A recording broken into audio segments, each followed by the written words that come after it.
Buenas tardes, bienvenidos al programa, como dice allí nuestro cartel, al programa 600, ¿sí? Programa en el cual tenemos que darle gracias a Dios por la posibilidad de que la lectura, la búsqueda de profundizar en significados y lo de recorrer toda la Biblia haya sido una posibilidad de tener 600 oportunidades con llegadas como lo que significa un canal de YouTube a lugares insospechados. Pero estoy hablando en primera persona del plural y eso quiere decir que hoy, para festejar el programa 600, vamos a tener con nosotros a quien es el que hace posible que esto salga cada día, que es Darío Pereira. Así que vamos a ver dos cosas. La cara de Darío, ¿cómo te va? Bienvenido. Hola, ¿cómo te va, Silvia? Un gusto. Bueno, vos ya sabés que me encanta participar de tu programa. Más de 2 años, más de 2 años que Mm. vos has estado. Leo Dobrito estuvo en los primeros meses, desde marzo de 2022, y después ahora más de 2 años, y pusimos la tapa de la Biblia de color turquesa, que fue la primera imagen con la que comenzaba los primeros meses del programa, ¿sí? Hasta que Leo nos hizo el video tan lindo donde el valor, a quien tiene todo el valor, que es la palabra de Dios, a la que tenemos el privilegio y la oportunidad de escucharla con voz audible y de poder mover las páginas de la Biblia, buscar, volver atrás y que sea, nuestro deseo es que sea una señal para incentivar cada vez más a la lectura de la palabra en un tiempo que cuesta eh, parar todos los sonidos que nos rodean y quedarnos solamente con la palabra de Dios escuchando lo que tiene para decirnos. Y venimos de un tiempo muy interesante que tuvimos 15 programas fueron con el profeta Jeremías. Eh, una de las cosas era que hay tantos pasajes que a veces no se leen, que no son atractivos o que son más difíciles de leer. Y bueno, pasamos todo este tiempo con este profeta que era tan intenso lo que el Señor le daba para predicar, era tan fuerte, incluso sus sentimientos, ¿no? ¿No es cierto? Creo, perdón, Silvia, creo que Sí. por esa razón fue que se amplió el nombre del programa este año y pasó a llamarse Abrí toda la Biblia, ¿no? Justamente Mm. por lo que vos me habías dicho que era interesante leer esas partes que generalmente no se usan tanto, ¿no? Como esta de Jeremías. Sí, sí, sí. Las que sin darnos cuenta, ¿no? Vamos dejando y vamos a los pasajes más prometedores, en el sentido de que son promesas, y la Biblia toda tiene eh, tremendo mensaje siempre. Y en Jeremías lo que vimos fue la voz de Dios de una manera tan permanente por medio de este profeta único. Pero ahora tuvimos deseo de volver a los evangelios, de volver al Nuevo Testamento y de volver a escuchar a Jesús. Por eso vamos a dedicarnos ahora a mirar a Jesús, que enseñó tanto por parábolas, explicó muchas veces las parábolas, a veces en el relato, y creo, me pasa a mí, no sé si te pasa a vos, que cuando uno lee pasa por alto detalles. Y los escritores en este caso de los evangelios, muchas veces pusieron detalles. Por ejemplo, antes de dar una enseñanza, donde dice que Jesús, viendo tal cosa o dándose cuenta o porque pasaba, decía, eh, había una introducción, aunque fuera pequeña, y después venía la enseñanza de Jesús. O cuando, una vez terminada la enseñanza, Jesús explicaba o aplicaba a la vida espiritual, porque muchas de las enseñanzas que él dio eran con cosas muy específicas, materiales de la vida de ese tiempo, y que es muy importante que nosotros hagamos una interpretación, nos demos cuenta qué es lo que estaba enseñando, porque como lo que vamos a leer ahora, eran costumbres muy diferentes, Sí, tenían que ver con una vida distinta. y también ahora estaba pensando que muchas de estas enseñanzas de Jesús nacían de una conversación. No estaba dado el formato del profesor-alumno donde el profesor entraba, se paraba, los alumnos decían una sola palabra y él empezaba a relatar una parábola. Se daban en medio de una conversación que tal vez era banal o una charla agradable, normalmente alrededor de algo que iban a comer, pero eso que dijiste vos también es cierto. La parábola nacía de un hecho que acontecía en ese momento, una situación que se daba y le daba pie a él a poder enseñarles algo, bueno, con esa herramienta, ¿no? Realmente, realmente. Toda la relación de Jesús con la gente era muy cercana y aunque hablaba de importantísimos temas espirituales, él Sí. partía de la visión y de lo que tenía la gente ahí delante. Y Por algunas eso, cosas e interpretaciones a las que por ahí llegás vos o llegamos cuando estamos charlando de estos temas, se dan también justamente en ese contexto, como decía, ah, mirá qué linda esta parte de la Biblia, esta enseñanza que me deja, que no lo había visto. Y se da justamente por hablar de la Biblia, leer la Biblia, analizarla, y bueno, básicamente como se llama el programa, ¿no? Abrirla. bien, me parece que te voy a invitar para que estés todos los programas. Mm. No Bueno, sé si tanto, eh, pero acá estoy, si me necesitas. tomamos un montón de parábolas o enseñanzas que parecen parábolas porque eh, miren, vamos a empezar. Lucas 5 dice, les contó esta parábola. Y sin embargo, eso no es una parábola con el sentido ese de un relato, como la del hijo pródigo, un relato donde hay una enseñanza, donde hay un desarrollo y termina con una aplicación espiritual. En este caso es prácticamente una analogía, es decir, una elección de semejanzas o de oposiciones para que de ahí salga una enseñanza espiritual. Proverbios, similitudes, también muchas veces en el Evangelio se le llama parábola.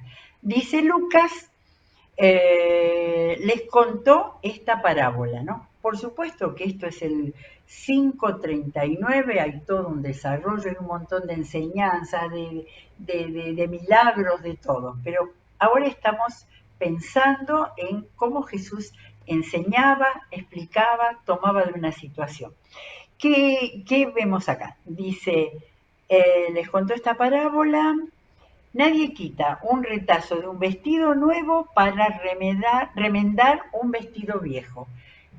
Yo interpreto diciendo esto fue dirigido a las mujeres. Ahora, no, pero termina así.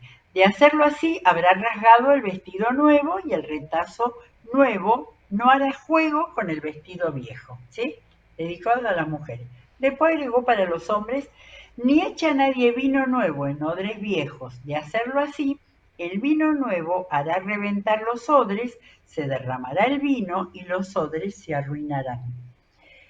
Una enseñanza espiritual, yo no sé si lo habrán entendido, pero el vino nuevo, la tela nueva, era el Evangelio, era lo que él traía.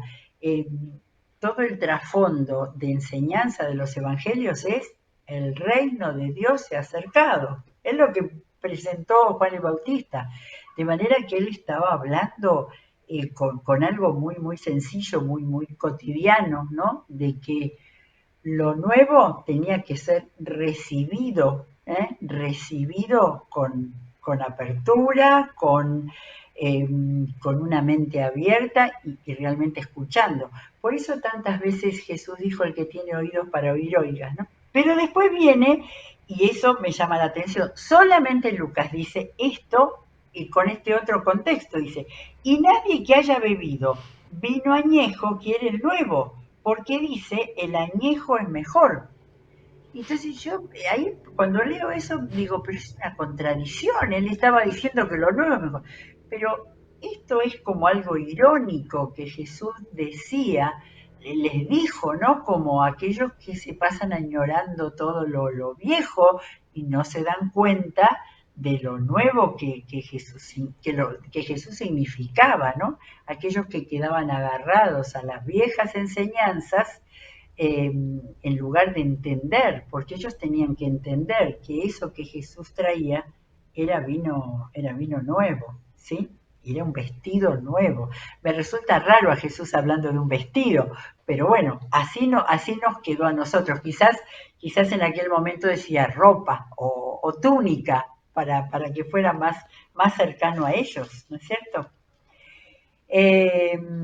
Bueno, a ver, vamos al 6. En el capítulo 6, todos estos son pasajes que Lucas tomó del Sermón del Monte, porque Mateo lo presentó en lo que fueron 3 capítulos seguidos y Lucas lo va mechando en distintos momentos. En 6:37, a ver acá también, enseñanzas así, una tras otra juntas nos han llegado. No juzguen y no se les juzgará. No condenen y no se les condenará. Perdonen y se les perdonará. 3 principios terriblemente fuertes, ¿no? Es como cuando Jesús dijo que amen a los enemigos. Estoy pensando, ¿no? Con todos los enfoques que se dan hoy en nuestro tiempo donde no hay ningún tipo de perdón, ¿no? Sí, Ningún tipo de no juicio, ningún tipo de condenación. vos sabés que me, me quedé pensando en lo que hablaba de los odres y del vino añejo en relación a esto que estás diciendo ahora de, bueno, no juzgar para no ser juzgados, ¿no? Y no sé si hice una interpretación correcta sobre el vino añejo. O sea, yo creo que Jesús lo que quiso decir es que no tiene nada de malo el vino añejo, pero si uno tiene vino nuevo, está bien valorar el vino añejo porque uno lo conoció, pero si uno tiene vino nuevo, no puede usar odres viejos en ese vino nuevo. Tiene que tener esa mentalidad de que tal vez va a necesitar odres nuevos para ese vino nuevo, sin desmerecer el vino añejo, ¿no? Pero bueno, vinos nuevos, odres nuevos. Y esto que decía de no juzgar para no ser juzgado también. Eh, si uno quiere aprovechar las cosas viejas o el vino añejo, también tiene que pensar que en algún momento uno va a pasar a ser quizás vino añejo y va a querer ser valorado también. Entonces, no nos conviene juzgar el vino añejo porque algún día también nos pueden juzgar a nosotros. Uh-huh.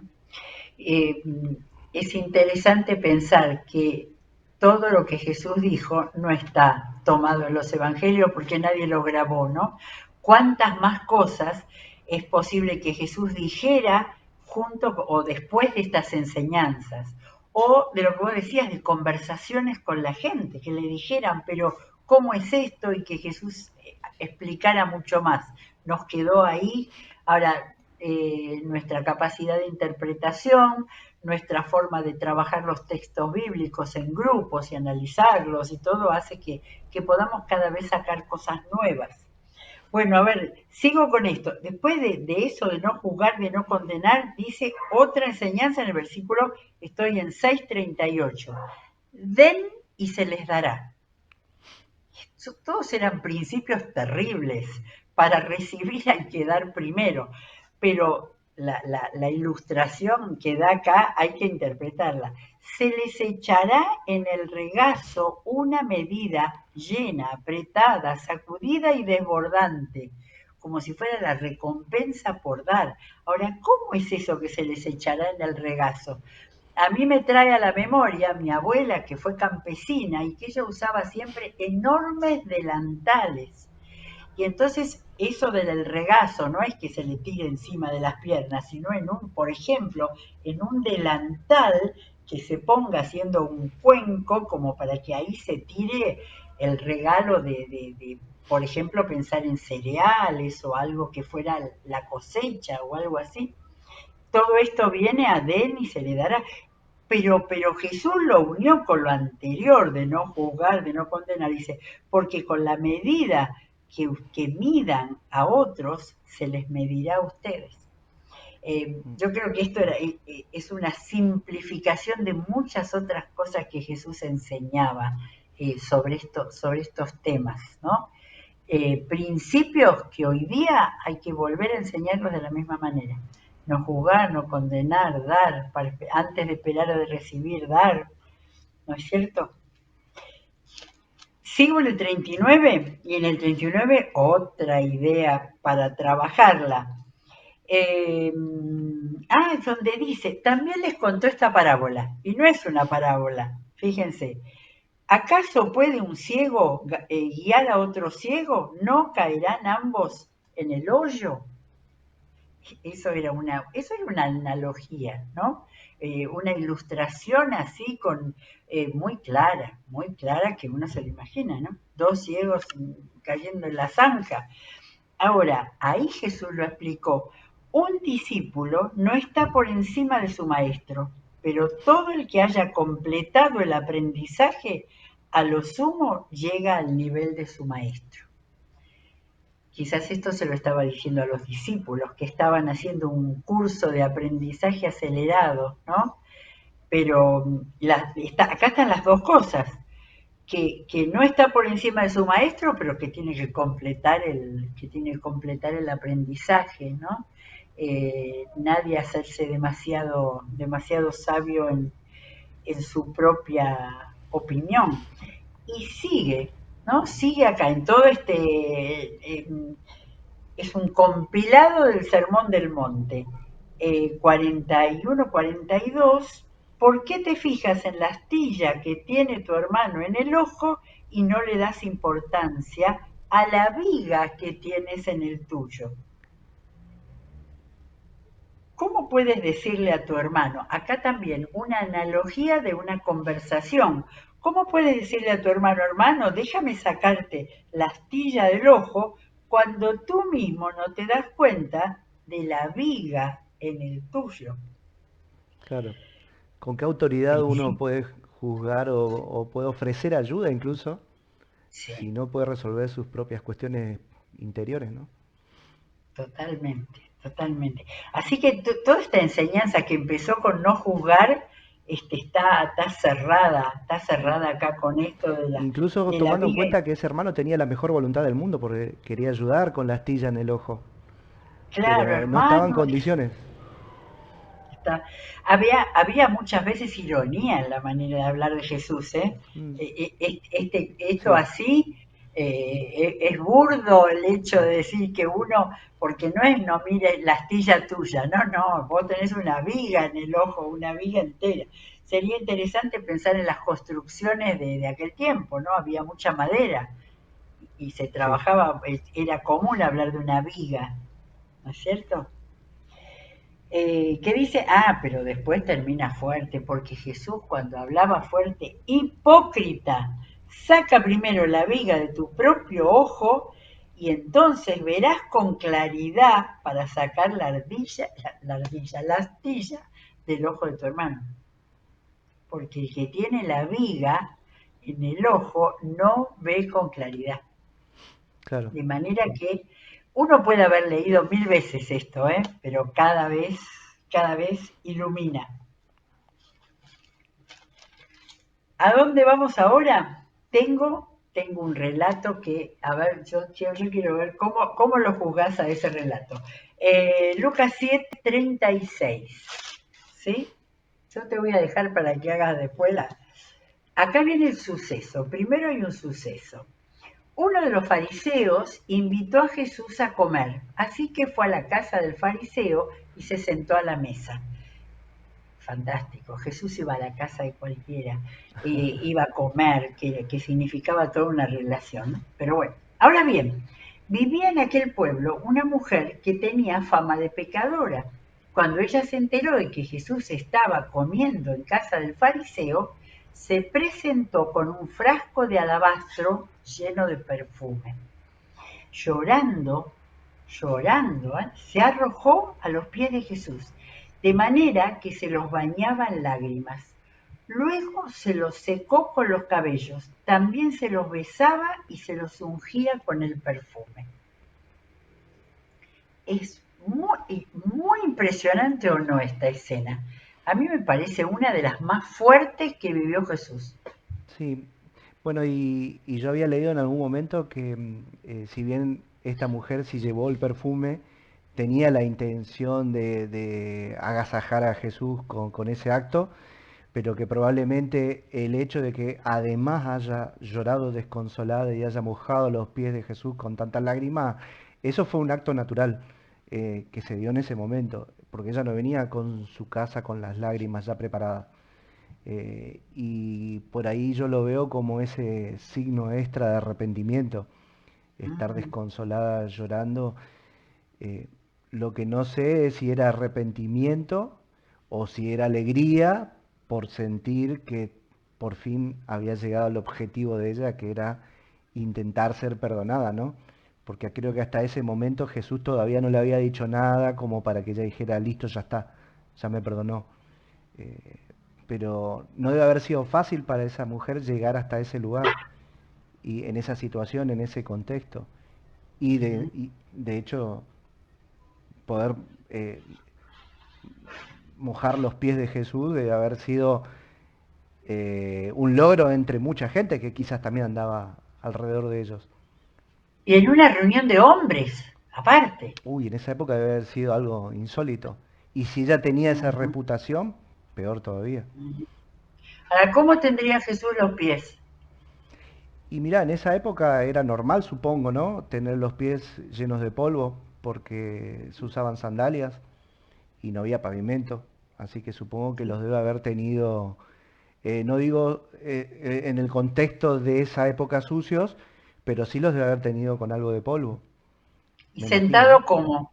¿Y Bueno, sentado ese es otro cómo? tema. Ellos Ajá. entiendo que comían sentados en el piso, no se usaban sillas. Así que si estaba sentado en el piso, no va a comer Jesús con los pies para adelante. O sea que la forma de sentarse era semi de costado, con los pies doblados. Entiendo que tampoco comían con los pies cruzados, con las piernas cruzadas. Así que los pies tienen que haber estado hacia atrás. Es decir, la mujer llegó desde atrás de Jesús. Jesús no la vio a ella cuando llegó a sus pies. Ella llega a los pies de Jesús que le estaba dando la espalda a ella. Bien. Sí, supongo que todos los que estaban escuchando a Jesús sí la vieron a ella. El Claro. fariseo justamente debe haber visto toda la situación desde su postura y habrá dicho, ¿cómo Jesús Acá se está deja lo que tocar? dijo, no nos enteramos, por eso es que este episodio es tan interesante. Al ver esto, el fariseo que lo había invitado dijo para sí, si este hombre fuera profeta, sabría quién es la que está tocando y qué clase de, la que lo está tocando y qué clase de mujer es pecadora. Y eso generó, esa conversación generó la parábola o la comparación que hizo Jesús, ¿no? A partir Claro, de una claro. charla.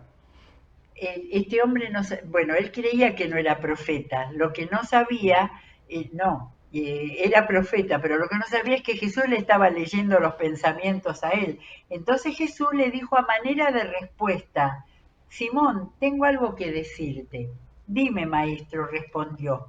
Dos hombres le debían dinero a cierto prestamista, uno le debía 500 monedas de plata y el otro 50. Como no tenían con qué pagarle, les perdonó la deuda a los dos. Ahora bien, ¿cuál de los dos lo amará más? Supongo que aquel a quien más le perdonó, contestó Simón. Has juzgado bien, le dijo Jesús. Luego se volvió hacia la mujer y le dijo a Simón, ¿ves a esta mujer? Cuando entré en tu casa no me diste agua para los pies, pero ella me ha bañado los pies en lágrimas y me los ha secado con sus cabellos. Tú no me besaste, pero ella, desde que entré, no ha dejado de besarme los pies. Tú no me ungiste la cabeza con aceite, pero ella me ungió los pies con perfume.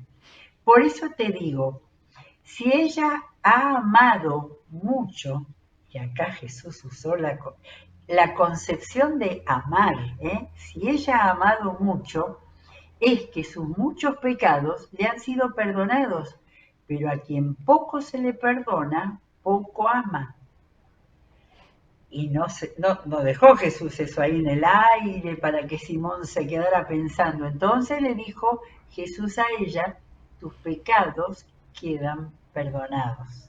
Me cuesta no Y emocionarme cuando escucho ese es relato. tremendo. Sí, este es lo que vuelvo a repetir, leerlo en voz alta no es lo mismo que leerlo con la vista. Mm, Lo que debe haber significado es decir, bueno, Simón habrá empezado a pensar, ¿no? A ver, ¿quién tiene más pecados? Ella, yo, ya Jesús se lo dijo, ella tenía más pecados. Es decir, es eso de pecadora que decía al principio, da la sensación de que entonces a ella la era o la consideraban una prostituta, ¿no?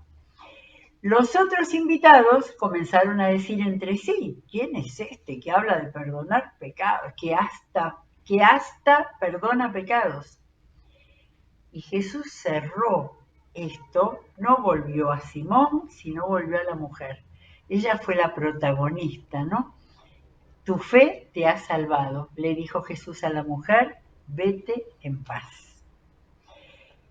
Bueno, acá estamos viendo cómo Jesús enseñaba, esto fue una enseñanza todo, lo que le habló a sí, Simón, lo que le habló a la mujer, la parábola, esta es una parábola que le contó, un pequeño cuentito, pero las parábolas son sí. mucho más que cuentitos, Yo ¿no? entiendo Son unos... entonces que lo importante no es el volumen de pecados que uno tiene para ser perdonado, ¿no? Lo importante es el volumen de arrepentimiento que uno tiene y el volumen de amor que uno tiene para demostrar, para ser perdonado, ¿no? O sea, si yo quiero ser perdonado, mientras más grande sea el amor y el arrepentimiento, mayor será el perdón. Y acá también se pueden sacar un montón de cosas, pero el arrepentimiento no solamente fue un acto de uno solo con uno, sino fue un hecho, que Jesús lo llamó de amor. Mm. El haber hecho esa demostración sin hablar, pero con todo Sí, lo que y sin ella pedir, hizo, porque ella lo sí, demostró con actos, no vino no a pidió perdón. decirle no tendría nada de malo tampoco, ¿no? Pero no es que ella vino y le dijo, Jesús, perdóname mis pecados. No, ella directamente demostró su amor y su arrepentimiento. Sí. Y entró llorando, ¿eh? Entró, ya lloraba de Mm, antes, sabiendo que iba a ir a encontrarse con Jesús, ya lloraba.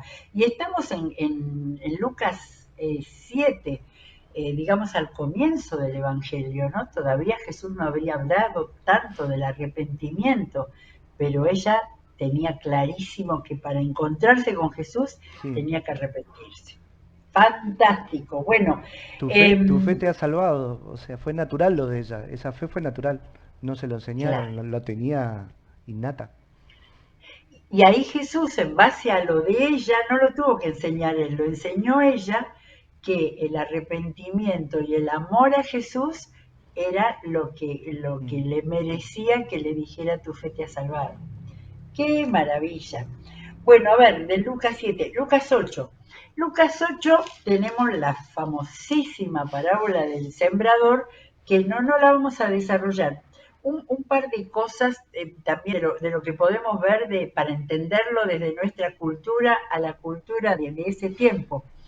Lucas no la contó extensa como Mateo.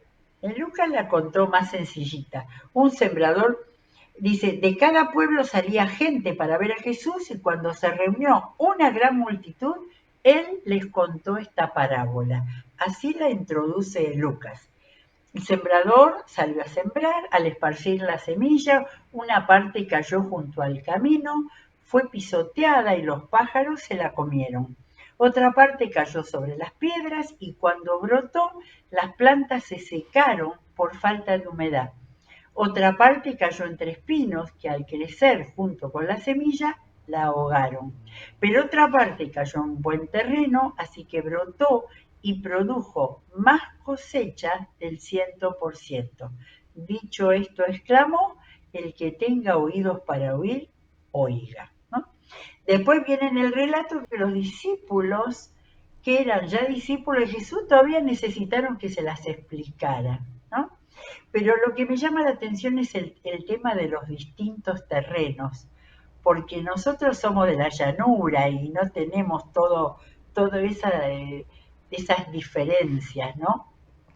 Y Terrenos con a mí me llamó la estilo. atención cómo Jesús introducía el tema que él quería enseñar en el contexto en el que se encontraba, porque estaba en un lugar de agricultores y el ejemplo, la parábola que usó era relacionado a la siembra, a la cosecha, para que sea un lenguaje que ellos entendían.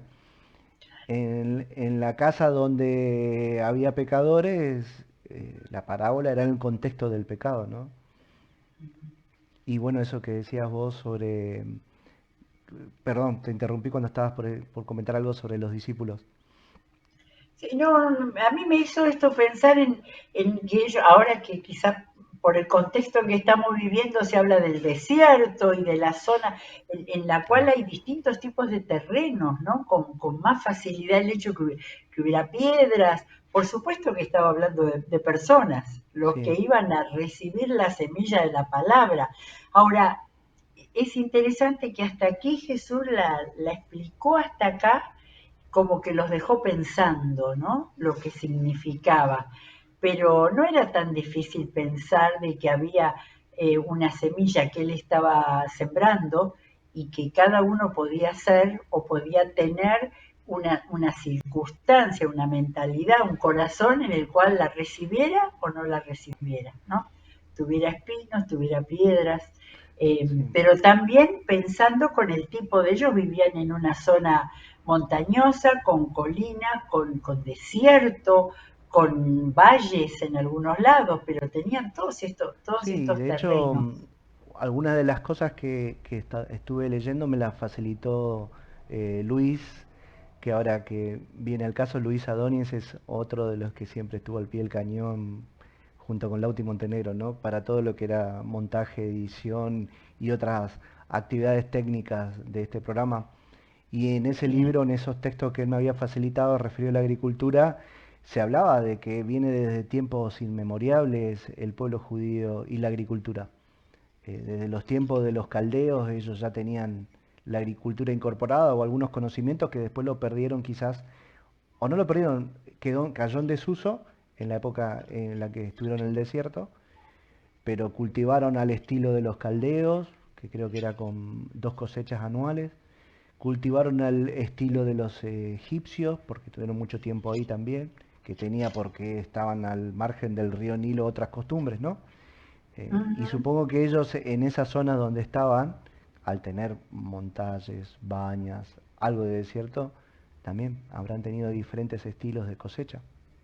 Ujú. Y podían entender aplicado al ser humano las distintas dificultades que harían que la semilla no Claro. En fructificara este caso o hablaba de solamente. el margen del camino, el camino, pero también si uno cosecha en temporadas que no se cosechan y el fruto no va a crecer. Ujú, ujú. Bien, bien. Había mucho que pensar en ellos que estaban recibiendo la palabra, ¿no? Bueno, seguimos adelante. 16, tengo 16, 13, 14, 15. ¿Qué teníamos acá? A ver. eh, Otra enseñanza, de esas que él daba un ejemplo. Ningún sirviente puede servir a dos patrones, menospreciará a uno y amará al otro, o querrá mucho a uno y despreciará al otro. Ustedes no pueden servir a la vez a Dios y a las riquezas. ¿Sí? Una, Él habló mucho de las riquezas cuando estaban en primer lugar en la vida de las personas, ¿no? Pero esta es una enseñanza, eh, no sé si estaba también en los otros evangelios. Me parece que no, que solamente Lucas ha tomado eso de lo que es el servir. Las traducciones más antiguas hablaban de Mamón, ¿no? El dios de las riquezas. Y entonces dice, acá está donde él apunta a quienes se lo decía. Oían todo esto los fariseos, a quienes les encantaba el dinero, y se burlaban de Jesús. Él les dijo, ustedes se hacen los buenos ante la gente, pero Dios conoce sus corazones. Dense cuenta de que aquello que la gente tiene en gran estima es detestable delante de Dios. Esto es una enseñanza así, no es de la más conocida de Jesús, pero eso de hablarles, de decir, se hacen los buenos delante de la gente, o sea, ya había dicho la palabra hipócritas antes, ¿no? Y en el Sermón del Monte, que Mateo lo tiene completo, directamente dice que él usaba la palabra de lo que significaba ser hipócrita cuando no se estaba haciendo eh, aquello que a Dios agradaba, ¿no? Me encanta esta traducción, estamos leyendo la nueva versión internacional. Aquello que la gente tiene en gran estima y que a ellos les importaba demostrar es detestable delante de Dios. Así que acá Jesús puso a los honestos y a los deshonestos. Bueno, tengo algo acá de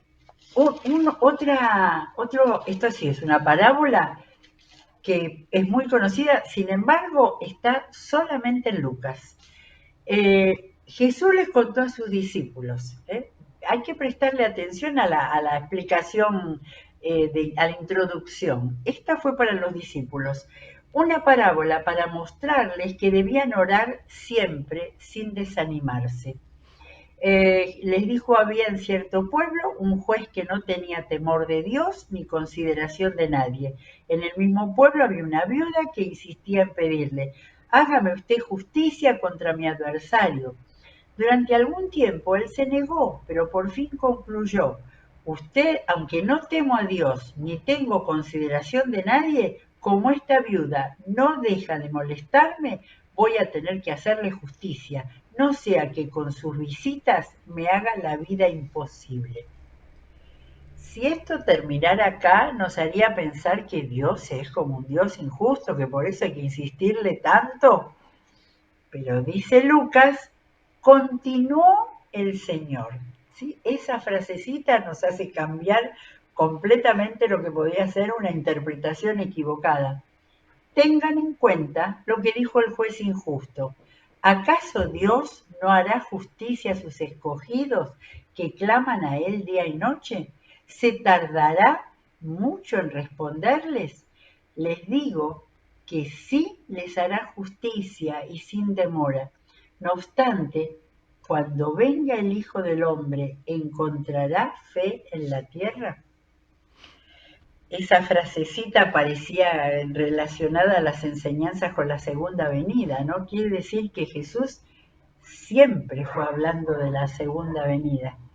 Ahora, lo de tener fe en la tierra, acá tiene que ver con tener fe en que Dios responde. Que Sí, Dios responde, ¿no? sí, y estaba pensando en lo que contabas de el juez, que es una figura importante ya en esos tiempos y ahora, ¿no?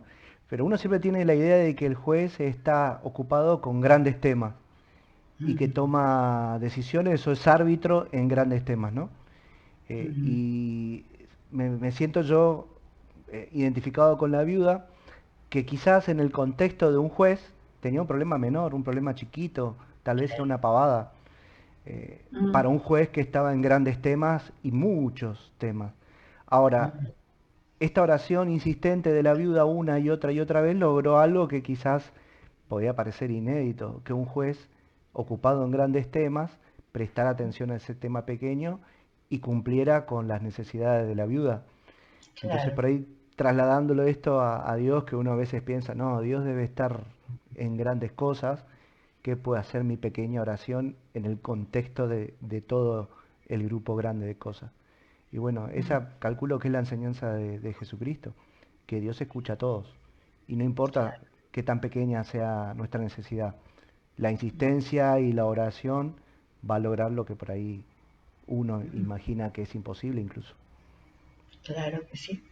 Eh, Todo esto apunta a cuánto hay para sacar de enseñanza con lo que cada uno piensa, lo que cada uno le llega, el punto en un detalle, uno no lo ve y lo ve el otro, ¿eh? Y ahí está donde nos enriquecemos con la palabra.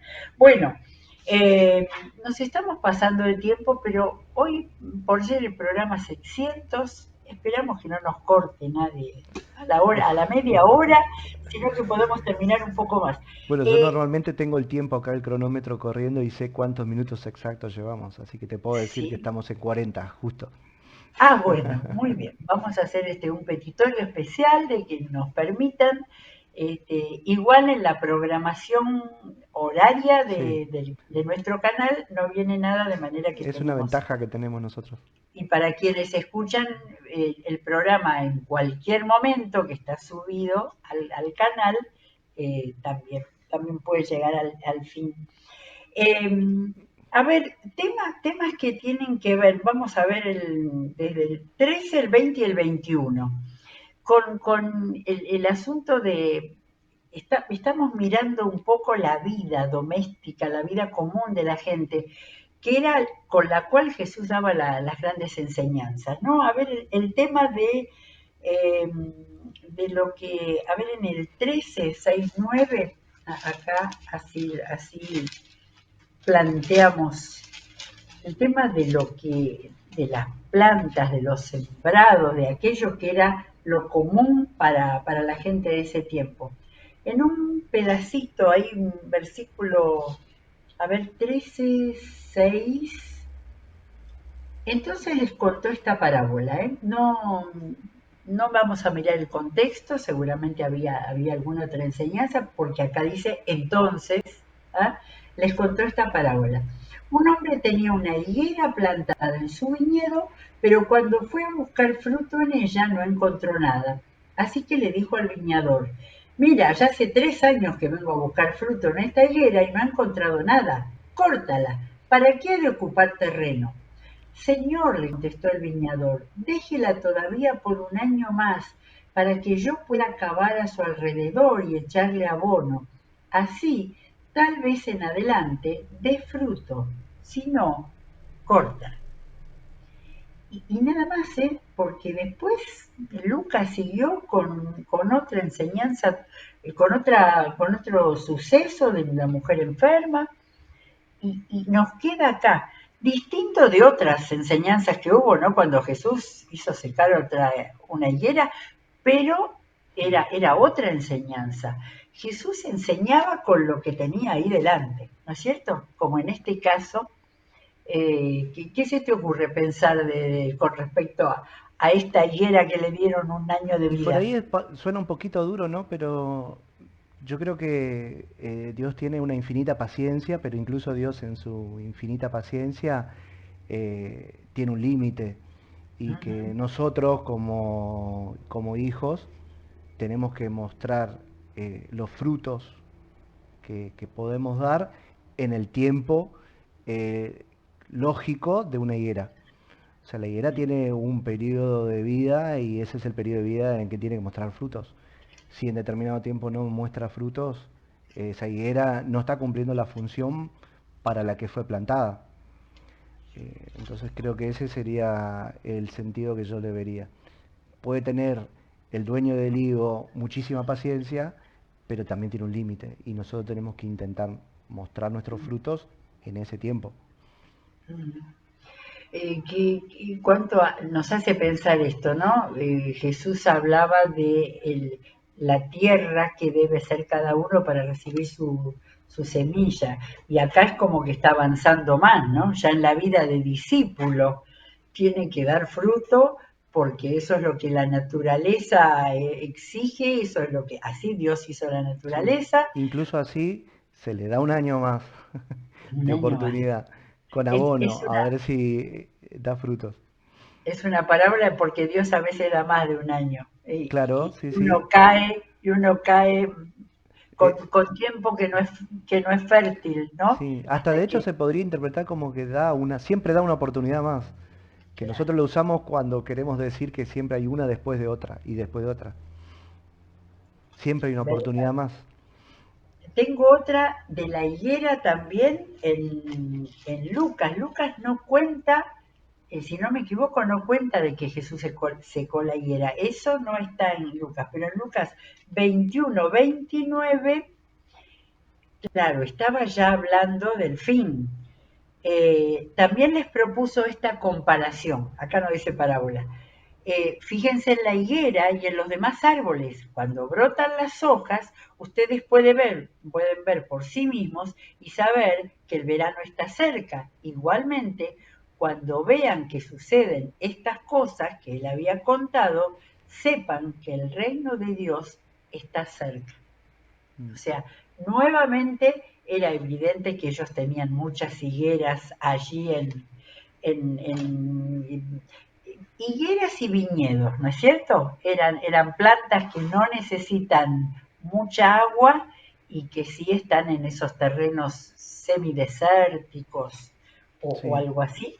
Y estaba leyendo en estos apuntes que me había pasado Luis, que es un árbol que en sí tiene frutos casi todo el año.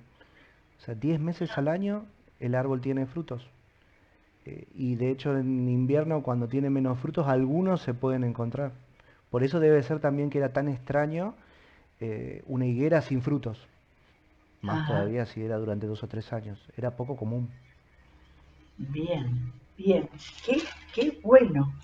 Mm. Eh, bueno, entonces, ahora 20. Ahora vamos al último, porque el último también es, pero acá no es higuera, sino viñedos. Había viñedos, ¿no es cierto? Así como en la zona También había cordillerana. leído que la higuera se plantaba en un viñedo. Normalmente siempre había una higuera en el viñedo. Habría que investigar por qué esa relación, ¿no? Ah, no me acuerdo si acá era donde estaba eso mencionado también. 20 del 8 del 9. Pasó luego a contarle a la gente esta parábola, ¿sí? Antes, el episodio que hay antes, había peleado con los opositores que no estaban nada más que todo el mundo todo el tiempo buscándole problemas. Acá dice, pasó luego a contarle a la gente esta parábola. Un hombre plantó un viñedo, se lo arrendó a unos labradores y se fue de viaje por largo tiempo.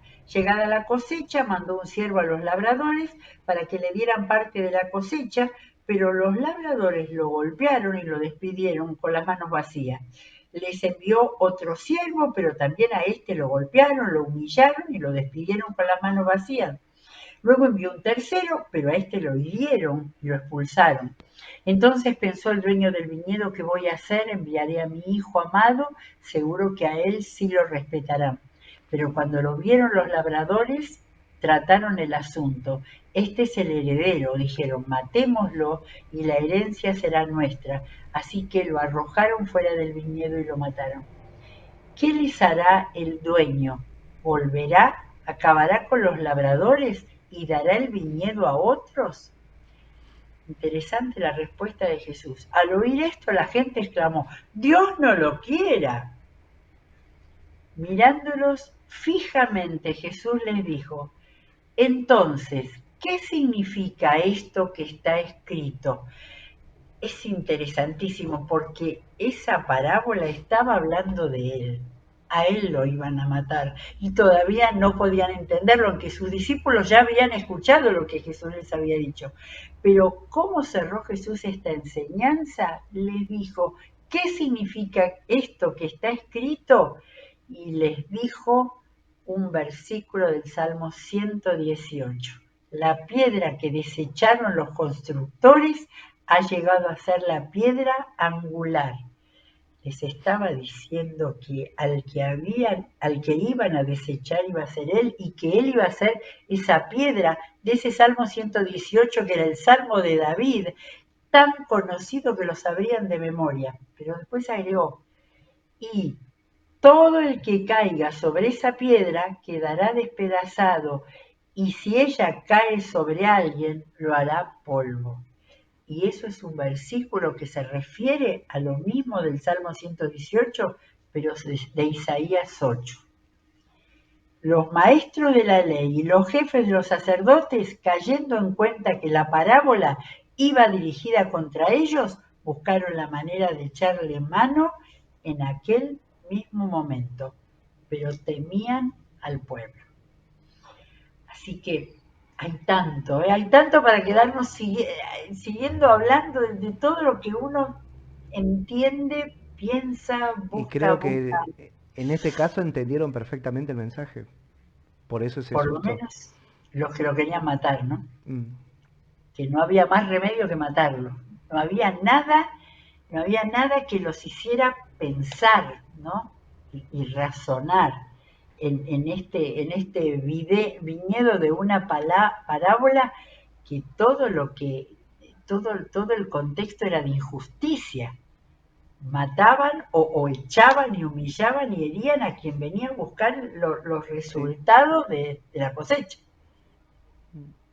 Bueno, yo estaba más inserto en la parte histórica de los viñedos y cómo había grandes terratenientes en esa época.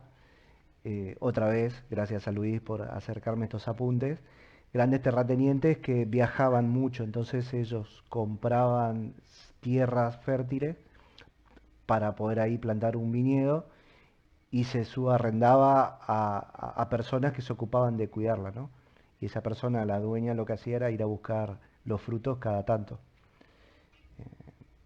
Cálculo que a eso se referían con que se quedaban con la herencia si mataban al hijo, porque no iba a haber quien reclamara esas tierras en el futuro y interpretaban que iba a ser para ellos, en este caso un viñedo, pero en el caso de Jesús el reino. El reino. Es por esto una de las parábolas más importantes en cuanto a su misión para el reino de los cielos. Bueno, pero seguiremos con esto en algún otro momento. Darío, muchas gracias. No, vos. Tan bueno, ¿no? Ha sido tan bueno escuchar otra mirada, la palabra, lo que dice y las miradas y cuántas más cosas podría sacar cada uno que esté frente a la palabra, recibiendo la inspiración del Espíritu Y yo, Santo, que es lo que tenemos que tener. yo tengo la bendición de estar la mayor parte del tiempo del lado del espectador cuando vos armás el programa, pero con la ventaja quizás que cuando vos terminás de leer versículos, cerramos la grabación y a veces charlamos sobre lo que se habló y poder volcar mis preguntas o mis consultas, que en muchos casos surge de la conversación la respuesta, en otras vos me decís, bueno, me voy a fijar a ver de dónde yo eso lo tengo de algún lado y me termino enterando yo de esas respuestas que necesito. Por eso es como que me siento del lado del que ahora está viendo el programa y también debe surgir dudas, preguntas, intrigas que no tiene cómo volcarlas, tal vez escribiendo en el chat, pero por ahí eso no es tan dinámico, ¿no?